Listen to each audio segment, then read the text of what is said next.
Although I'm not directly involved in treating patients with DVT and pulmonary embolism, as I understand it, the recognition of DVT and indeed the prophylaxis of DVT has changed in the last decade or so, in that radiology has certainly improved, and a number of the prophylactic treatments are perhaps better than they were when I was a house officer back in the mid-90s. In my role as a coroner's pathologist, I would say that I frequently see patients who unfortunately arrive in the mortuary with deep vein thrombosis or pulmonary thromboembolism, whilst not that often, with a regularity that can be sometimes a little worrying.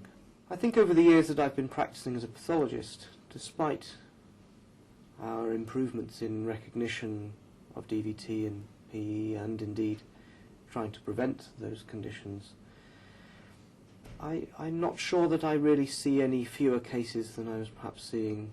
several years ago. The deaths that we most often see associated with surgery as a result of DVT and PE tend to be those following surgery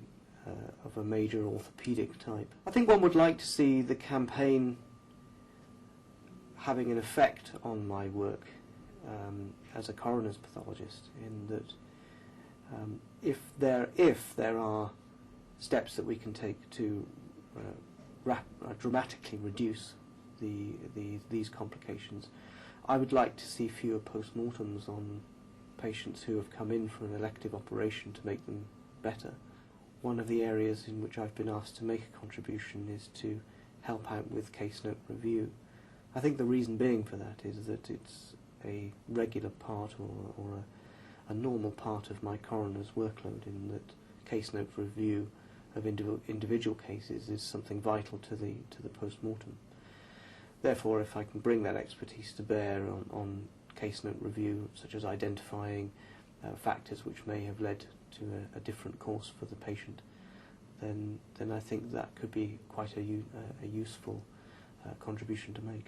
I believe 1,000 Lives campaign is important because whilst we've done an awful lot of good work in terms of risk management and identifying risk factors and so on, the 1,000 Lives campaign is really all about taking that work one step forward and saying that we need to be vigilant about patients, not just on a day-to-day basis, but on an hour-to-hour basis.